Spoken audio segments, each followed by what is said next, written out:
하나님이 오늘 주시는 말씀은 사도행전 8장 4절 8절의 말씀 보겠습니다. 저와 여러분이 4절부터 8절까지 합독하겠습니다. 그 흩어진 사람들이 도로 다니며 복음의 말씀을 전할세 빌립이 사마리아 성에 내려가 그리스도를 백성에게 전파하니 무리가 빌립의 말도 듣고 행하는 표적도 보고 한 마음으로 그가 하는 말을 따르더라. 많은 사람에게 붙었던 더러운 귀신들이 크게 소리를 지르며 나가고 또 많은 중풍병자와 못 걷는 사람이 나으니 그 성에 큰 기쁨이 있더라. 아멘. 오늘은 정상적인 치유에 대한 말씀입니다. 저는 어릴 적부터 건강이 좀 약하게 태어났다. 그렇게 우리 부모님들이 말하고 저도 그렇게 살았어요. 대학 다니다가 도저히 공부를 못할 정도로 교실에 가서 이렇게 의자에 앉으면 저는 이렇게 앉으면 막 졸리는 거예요.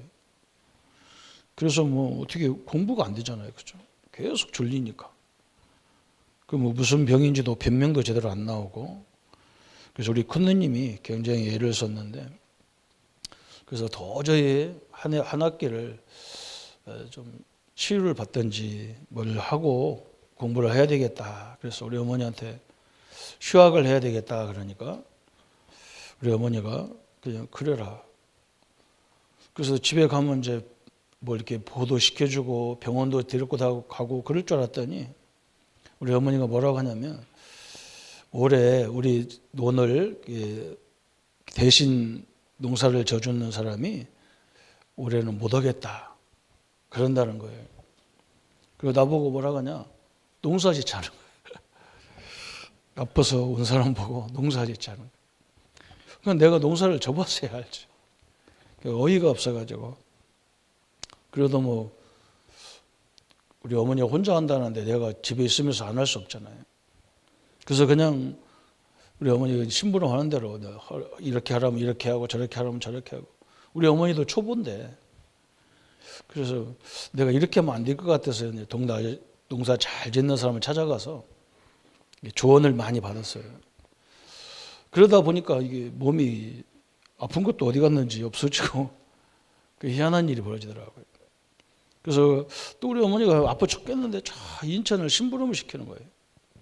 우리 자영이 인천에서 목회를 하는데 성전을 건축한 거예요. 그런데 한 번도 우리 식구가 가본 적이 없다고 나보고 헌금도 하고 교회 어떻게 졌는지 가보라고.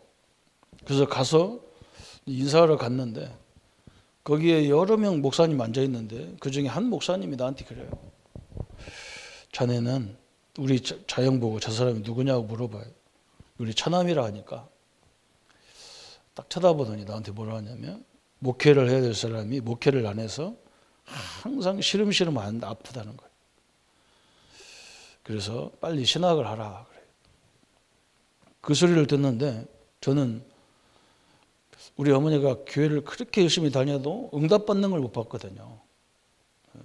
되는 것도 별로 없어요. 그냥 옛날이나 지금과 똑같지. 그래서 하나님 계신가 안 계신가 교회 다녀도 그렇게 생각했는데 신학을 하라니까 또 우리 자영들이 막 목회하는데 너무 힘들어요. 먹고 못 살아. 그래서 조카들을 우리 어머니가 이렇게 키워주고 그래야 되는 목회를 나보고 하라니까 이미 쭉 죽는다고 하고 몸도 저러다 가면 하나님이 제명에 못 산다고 그런다고. 그래서 저는 그냥 간단하게 생각했습니다. 제명에 못 살 거 하나님이 나 알다 죽어야 되겠다. 그래서 제가 신학을 해야 되겠다는 생각을 갖는데 그래서 신학교를 갔습니다. 그냥 아프면서도 갔는데 이상하게 공부하면서 어떻게 나섰어요. 그런데 나섰는데도 불구하고 체력적으로 근본 체력이 바탕이 안 좋으니까 제가 이 편도가 굉장히 약해요. 이 편도선이.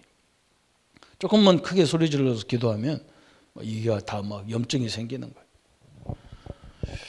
그래서 어떻게 목회를 하냐. 그리고 저는 이렇게 늘 이 목회에 대한 뭐 공포가 있더라고요. 왜 공포가 있냐면 이 목회가 안 되는 것만 봤잖아요. 제가 우리 가족들이 이 목회하는 걸 보면서. 그래서 저렇게 어려운 목회를 내가 특별한 재능도 없고 특별한 열심도 없고 특별한 것도 없는 사람이 목회한다는 건 불가능한 거 아니냐 이런 생각을 갖고 있었는데 이 복음을 만난 거예요. 그래서 제가 이 복음을 만났다는 것만 해도 감사한데 저에게 사명이 생겨버렸어요. 이렇게. 왜 그러냐면 저는 모태신앙인데 늘 신앙이 어떻게 해야 되는지를 모르겠더라고요.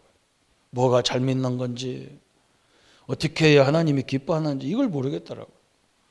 그래서 그냥 큰 교회 가가지고 붙어 있다가 어디 하나 교회 자리 있으면 가서 목회나 하자 이렇게 생각했는데 이 복음을 듣고 보니까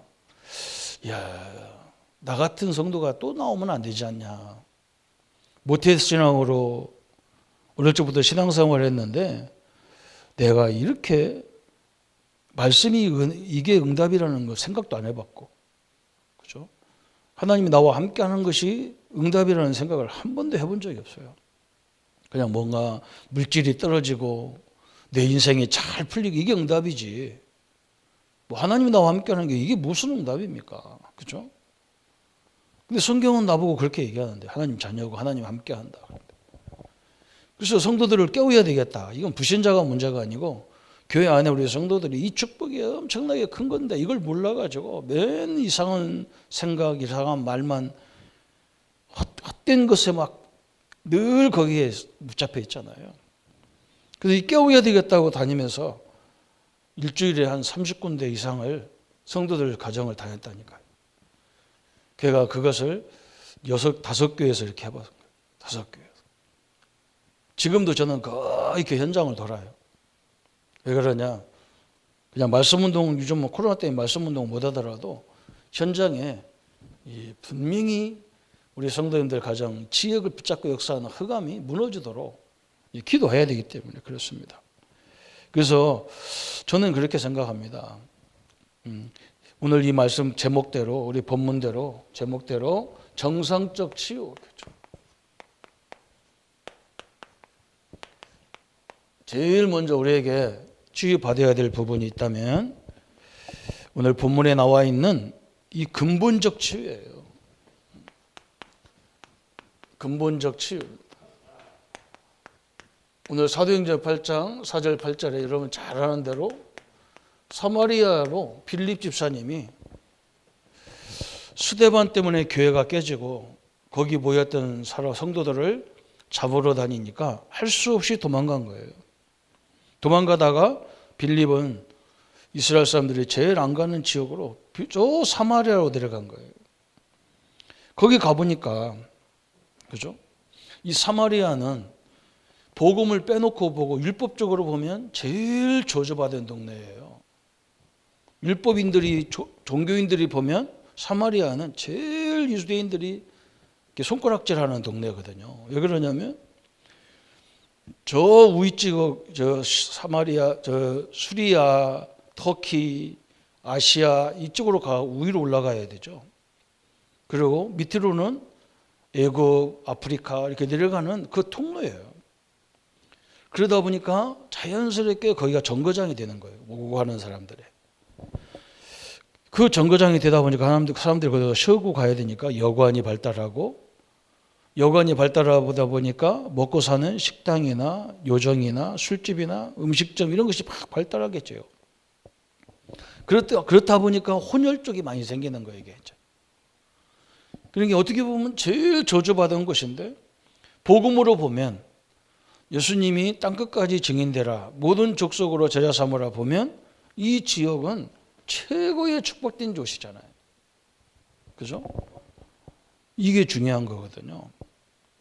율법주의자들이 볼 때는 저긴 저주받은 사람들, 돈밖에 모르는 인간들, 저기는 성적으로 타락한 인간들만 사는 곳이고 그들이 존재하는 곳이다 이렇게 보지만 이 세계복음화 입장에 볼 때는 여기는요 축복 중에 축복의 땅이거든요. 왜 그러냐면 세계 안 가도 다 와 있어요. 그런데 사람들이 이 사마리아 사람들이 이 영적인 생각이 잘못되어 있는 거예요. 그죠? 늘 손가락질을 받다 보니까 자기 자신들이 위축이 된 거예요. 우리는 믿음도 없는 것들, 우리는 유대인이지만 아주 못난 유대인, 그죠?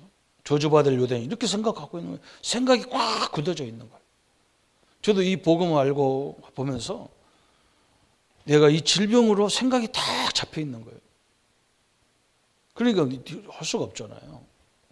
그래서 여기서 계속 그리스도가 모든 문제 해결자라는 것을 말씀 운동을 계속 편 거예요. 이 빌립 집사님. 그런데 말씀 운동 했는데 희한한 일이 벌어지잖아요. 귀신이 떠나면서 온갖 질병이 치유되는 역사가 일어났어요. 그죠? 이 예수 그리스도의 이 엄청난 비밀이, 그죠? 성경을 가지고 이 빌립 집사님이 계속 그리스도를 얘기한 거예요. 이 말하고 그리스도, 저 말하고 그리스도. 그러니까 막 이 귀신이 떠나면서 각종 질병이 치유되고, 더 중요한 건 뭐냐? 여기가 최고의 세계 선교의 센터예요. 우리 자신도 마찬가지예요. 하나 예수님이 나와 여러분을 불러서, 예수님은 다수도 살리지만 이 소수가 굉장히 중요하거든. 우리 한 사람이 중요한 거예요. 내가 바뀌면, 그죠? 다수를 살릴 수 있기 때문에. 그죠? 예수님은 뭐 많은 공주, 뭐 120문도 70인 제자, 12제자를 세웠지만 실제로는요, 베드로 한 사람이에요. 이 소수를 딱 세웠는데 그때부터 하나님이 막 역사하잖아요.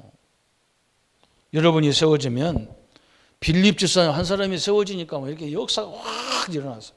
그것도 뭘 봤냐면 제일 하나님이 원하는 이 그리스도의 능력을 봤단 말이죠. 이게 복음의 역사예요. 이게 근본적 치유예요. 두 번째 나오는 메시지가 사도행전 16장 16절부터 18절까지. 저 빌립보 지역에 바울이 말씀 운동하는데 귀신 들린 여종이 계속 뭐 바울이 뭐 위대한 종이다 뭐라겠어, 귀신 들려가지고. 그런 얘기 할 것도 없잖아요, 그죠? 바울이 전한 복음이 맞다 그러면 당연히 믿으면 되는 거지. 바울을 막 칭찬할 이유도 없잖아요, 그죠? 바울이 그리스도가 아닌데. 이 귀신 들리니까 막 그런 거예요. 그래서 여기에 바울이 뭐라고 합니까? 내가 예수 이름으로 명하노니 그랬어요. 이 이름이 얼마나 중요하냐.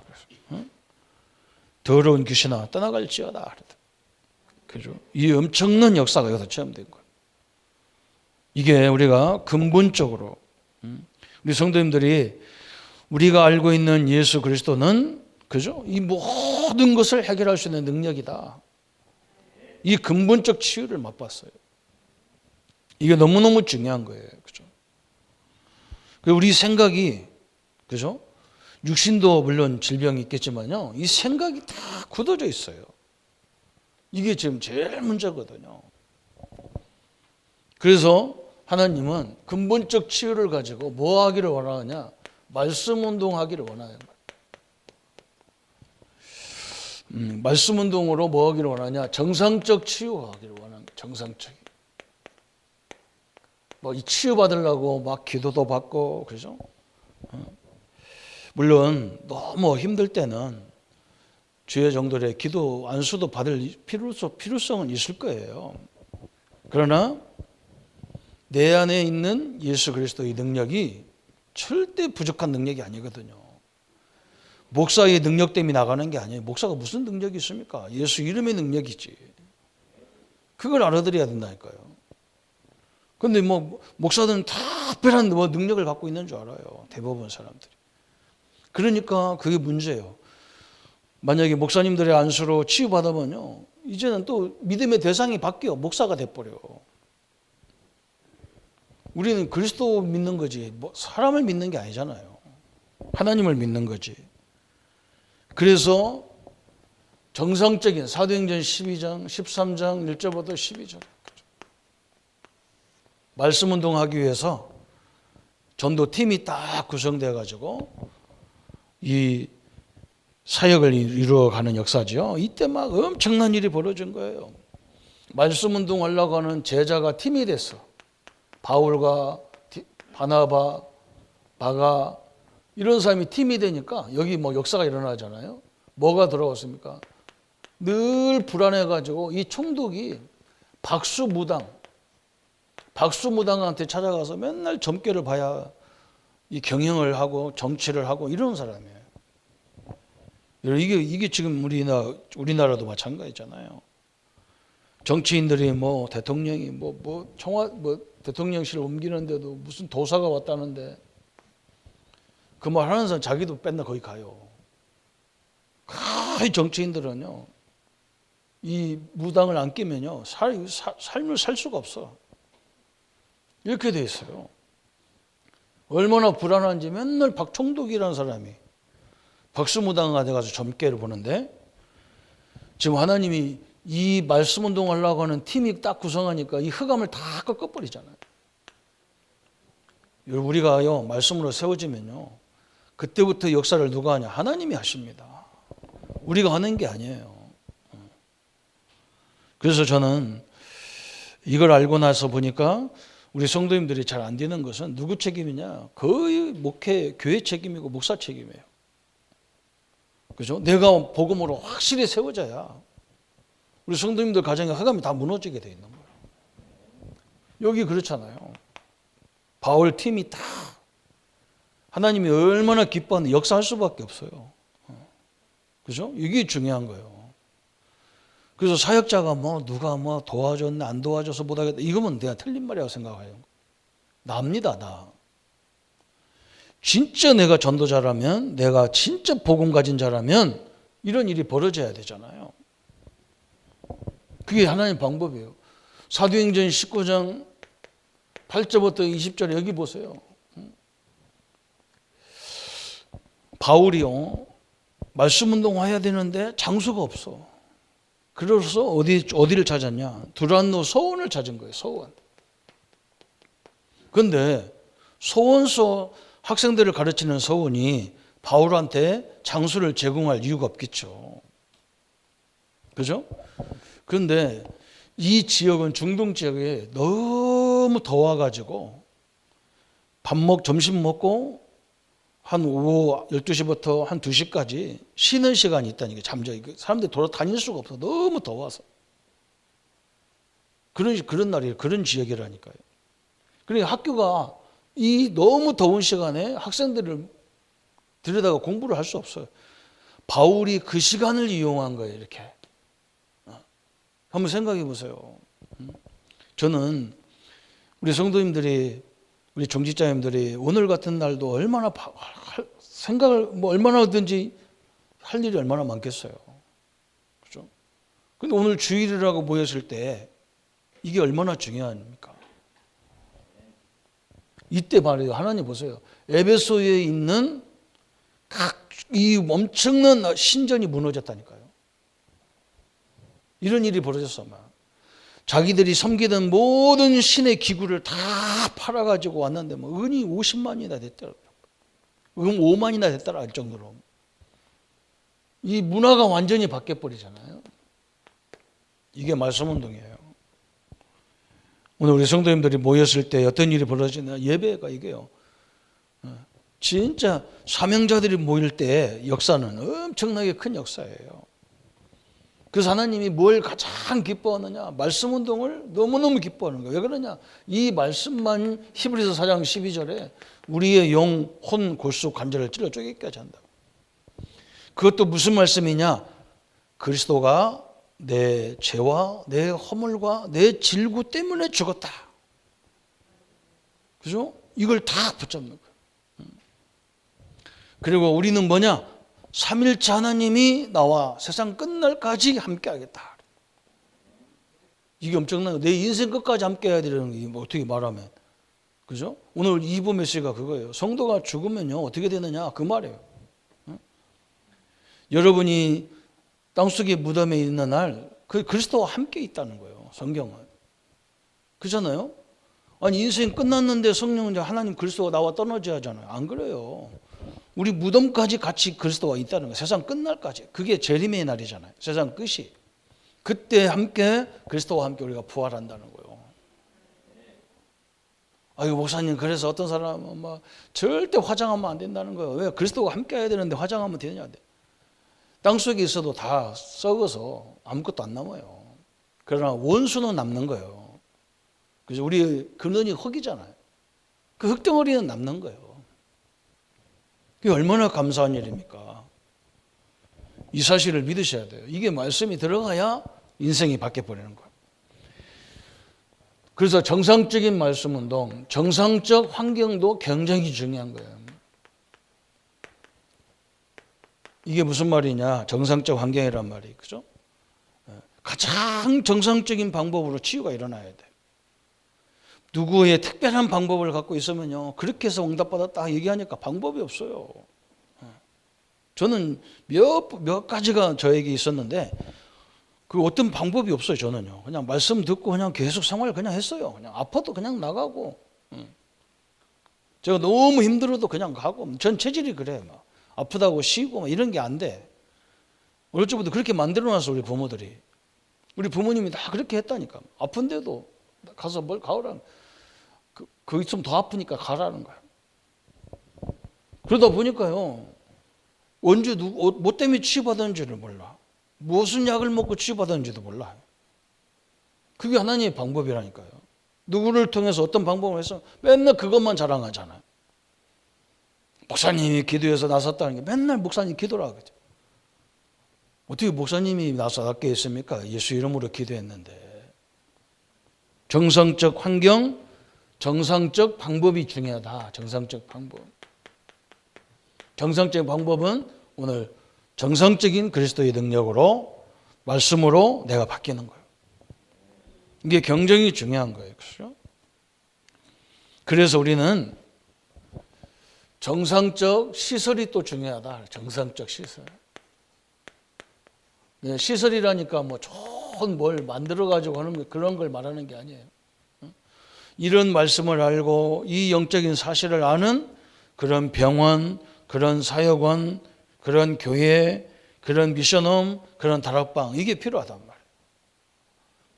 특별히 거기서 뭐 하고 막 푸시업 하고 그런 게 아니란 말이에요. 그죠? 우리가 정상적으로 생활하면서 치유받아야 정상이잖아요. 그래서요, 이걸 아는 치유병원이 필요한 거예요. 오직 약만 먹고, 오직 병원에 입원해가지고 약만 먹고, 그건 아니잖아요. 그죠? 그 미국 같은 병원은 그래도 기독교 나라라서 그런지 이 의사가 환자를 치유하기 전에 상담을 하더라고요. 누구한테 상담받냐면 상담 전문인한테 상담을 받아요. 만약에 이 사람이 막 지금 너무나 막 공포스럽고 이 수술 받는 것 때문에 너무 공포스러울 때는 상담사가 의사한테 수술하면 안 된다고 딱 조언을 하면요, 안 해. 이 사람 심리 상태가 지금 불안한데 막 해봐야 안 된다니까요. 그죠? 편안한 상태에서 치료를 받아야 되지. 죽음의 공포를 쌓이는 사람을 갖다가 배 가려고 뭐 수술해버리면요, 더 문제가 오잖아요. 그게 정상 아닙니까? 그죠? 근데 지금 그런 병원이 어디 있어요? 제가 깜짝 놀랐다가 몸이 어디가 안 좋아가지고 소답동에 있는 병원에 가니까 뭐라고 하냐면요, 당장 수술하라. 당장 수술하라. 그리고 나보고 가서 빨리 코로나 받고 와가지고 내일 수술하재. 그래서 내가 기가 차가지고 아무리 그래도 그렇지 뭐 이유도 없어. 뭐 보세요, 이 선생님 보세요. 지금 이렇게 돼서 막 수술 안 하면 큰일 납니다. 그래서 내가 너무 이렇게 말은 맞는 것 같은데 가만히 생각해보면 이 사람이 돈 벌려고 하지 나를 치우려고 하는 게 아니야. 그래서 파티마 병원을 갔다니까요. 그랬더니 그 의사는 뭐라고 하냐, 약 한 달 먹고 보자고. 한 달 약 먹으니까 없어졌어요. 그러니까 이게 뭔가요? 사람을 굉장히 공포로 몰아넣고 막 해야 하는 거예요. 그게 병을 더 키우잖아요. 치유병원, 그 어떤 병원인지 알겠죠? 그죠? 치유 사역원도 마찬가지. 여러분 이 사역원 잘 가야 돼요. 여기도 막 동중심해라. 또 뭔가 성과 중심이라. 우리는 그런 사역원이 아니에요. 우리는 그렇게 하면 큰일 나요. 또 이 치유 전문교회, 그렇죠? 여기도 마찬가지예요. 성도님들이 내가 가진 게 뭐냐, 이거부터 알아야 돼요. 예수님이 내 죄와 내 허물을 다 내 질고까지 이사야 53장에 설명했어요. 내 질병도 하나님 다 담당하셨다고 그랬어요. 내가 질병이 있어도 나는 하나님의 성전이잖아요.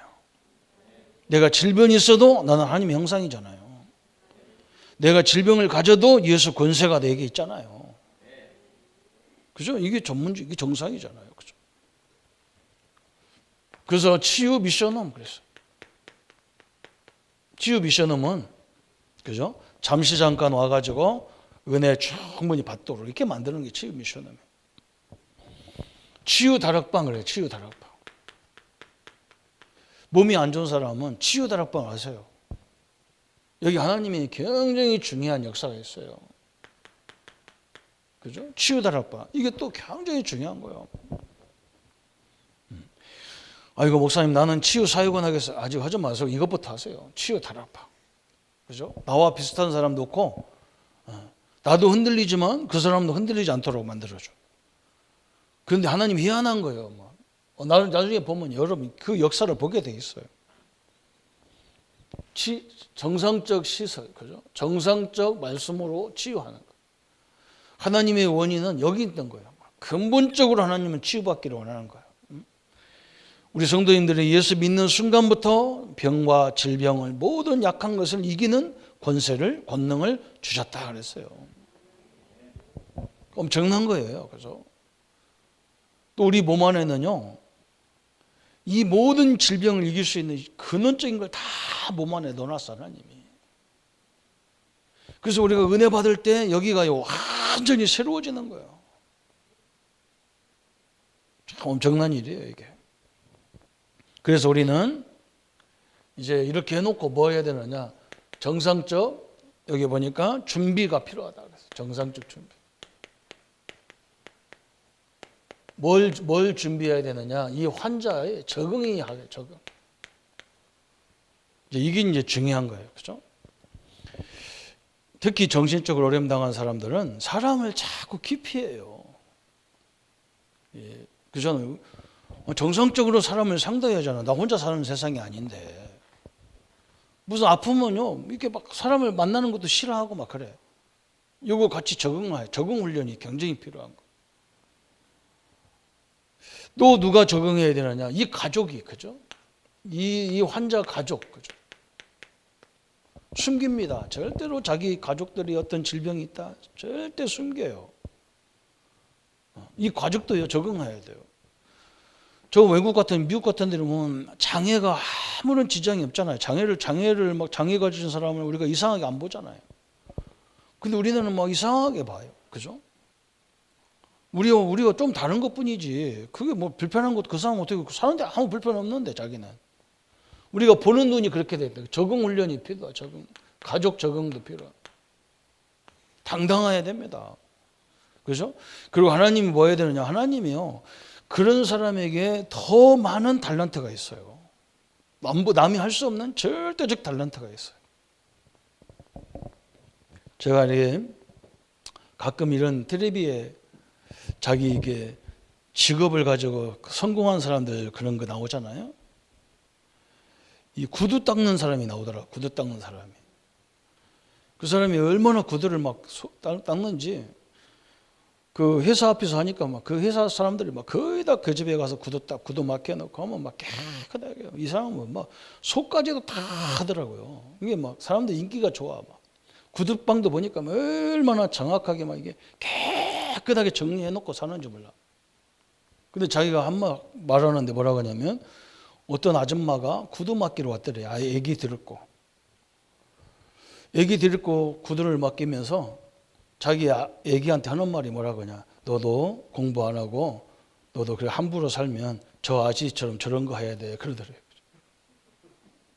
자기는 그 구두 해가지고 자부심이 있는데 하나 뿔리지도 않고 자기 일에 대한 긍지와 자부심을 가지고 열심히 하는데 애기 엄마가 와가지고 그 소리를 하는 거예요. 애 너 옆에다 놔두고 너도 앞으로 공부 안 하면 저런 일밖에 안 된다고. 자기가 그 상처가 되더라는 거예요. 상처가. 우리는 이상해요. 열심히 사는 사람은 무시한다니까, 이상하게. 자기가 문제가 있잖아요. 그건 자기가 장애가 있는 거죠. 적응 치유가 굉장히 필요한 겁니다. 그래도 그 좌절하지 않고요. 그래서 뭐 이 사람이 진짜 그러면 이 자녀들은 그러면 이 사람 자녀들은 자기 아버지 직업에 대해 어떻게 생각하냐고 딱 가서 인터뷰를 하더라고요. 그 아들이 뭐라고 하냐? 자기는 우리 아버지를 중학교 다닐 때는 조금 내가 이렇게 안 좋게 봤다는 거예요. 창피하게 봤는데 저렇게 열심히 해서 가정을 살리고 자기들 가르치는 걸 보면서 자기 아버지가 존경스럽다. 얼마나 정확합니까? 그죠?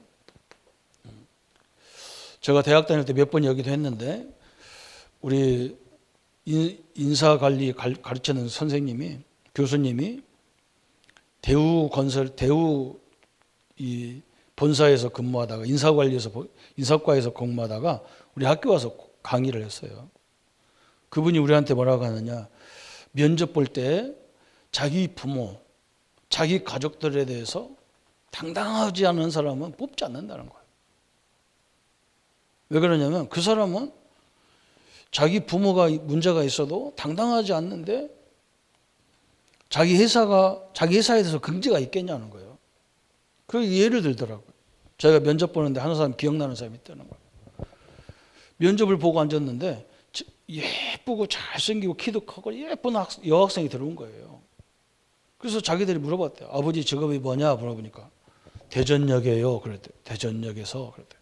그래서 대전역장인 줄 알았대요. 그런데 그게 역장이 아니고 자기 아버지는 대전역에서 손님들이 내리면 무거운 짐들을 갖고 내리기 때문에 그 짐을 저 택시 버스 타는 데까지 그 짐을 실어라 주는, 한마디로 그 니아까 끌고 이렇게 하는 그런 일을 해서 먹고 사는 그런 어른이라, 아버지라. 그것을 그냥 또박또박 정확하게 하나 부끄럼도 없이 사실적으로 딱 얘기하더라고요. 그래서 자기가 그때 제일 높은 자리에 있는데 그 딴 사람 보고 야, 더 이상 그만 얘기하지 마.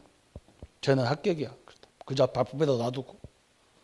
자기 부모가 저렇게 부끄럽지 않게 자랑스럽다고 얘기하는 저런 딸은 우리 회사에 대해서도 긍지가 있을 거 아니냐. 저는 오케다. 그렇죠? 여러분, 우리가 하나님이 주신 선물이잖아요. 우리 자신부터도. 맞습니까? 하나님이 주신 선물이에요. 내 부모가 부끄러우면요, 내가 무슨 인생이 되겠어요. 그렇죠? 이거부터 바로 바꿔줘야 돼. 완전히 바꿔야 돼. 우리는 더군다나 하나님의 자녀인데, 그렇죠? 그렇죠? 내가 하나님이 세운 종이다. 이거 얼마나 자부심이 있어야 됩니까? 정상적인 치유여야 돼요. 그래서 우리는 이 계층별 치유가 굉장히 중요한 거예요. 결론이 그거예요, 결론. 그래서 어릴 적에 우리 어린이들, 그죠? 어린이 사역이 왜 이렇게 중요하냐? 그래서 이런 것들을 완전히 바꿔줘야 돼요. 이 기초가 그냥 기초, 완전히 이 복음의 기초를 다. 그러면서 이제 중고로 가가지고 뭐 해야 됩니까? 이 문화, 그죠? 이 세상의 문화가 막 우리를 또 가만 놔두지 않잖아요, 그죠? 이거 바꿔줘야 돼요. 대학 청년은 뭐가 있습니까? 이때부터 막 대학 청년은 세상의 지식, 그죠? 이게 또 막 이상한 거 너무 많아. 꼭 뭘 해야만 되는 줄 알아. 그렇지 않아요. 그죠? 하나님의 인도를 제대로 받는 사람이라면 자기가 하는 일을 통해서요, 엄청난 일을 할 수 있어요. 그러면서 우리 장년은 어떻게 해야 되느냐? 장년, 그죠? 영적인 체험, 그죠? 영적인 것. 이걸 꼭 맛보게 만들어줘야 돼. 예수 이름 권세, 그죠? 하나님 얼마나 대단합니까? 그죠? 이게 하나님의 역사예요.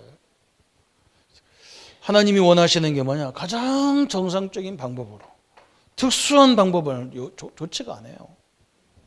그러면 거기에 딱 또 벌려 있는 거예요.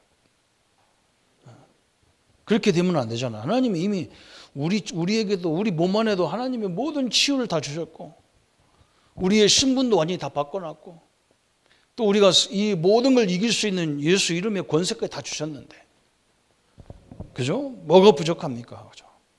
제일 좋은 치유는 뭐냐? 나도 모르고 남도 모르고 나도 모르게 다 치유가 일어나는 게 제일 좋은 방법이에요. 그게 하나님의 역사이기 때문에 그래요. 하나님의 응답과 능력으로 새로운 역사를 이루어가는 우리 모든 성도님이 되어주고 내가 치유되면 다 바뀌는 거예요. 그죠? 보는 눈이 다 바뀌어버리는 거예요. 하나님의 응답을 날마다 누리기를 예수님의 이름으로 축원합니다. 우리 말씀 붙잡고 같이 기도하겠습니다. 하나님 아버지 감사합니다.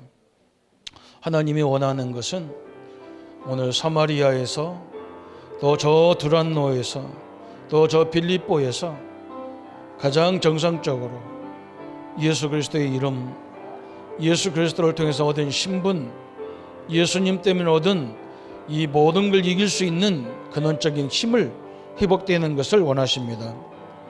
또 그래서 하나님 이제 우리가 이 치유를 받고 정상적으로 생활하고 정상적인 생활 정의이 되어지고 이 하나님 앞에 서고 하나님 우리에게 당당하게 세상 앞에 설 수 있는 모든 사람 앞에 서서 이 그리스도의 능력을 자랑할 수 있는 증거할 수 있는 증인의 응답을 허락하여 주옵소서. 주의 역사들이 늘 함께 하시고 인도하여 주옵소서. 예수 그리스도의 이름으로 기도합나이다. 아멘. 모든 문제 해결하신 우리 주 예수 그리스도의 은혜와 하나님의 지극하신 사랑하심과 성령님의 영원토록 함께 하심이 오늘 가장 정상적으로 말씀으로 우리의 생각과 우리의 마음과 우리의 영과 골수를 치러 쪼개 하는 역사가 지금부터 영원토록 함께 할지어다. 아멘.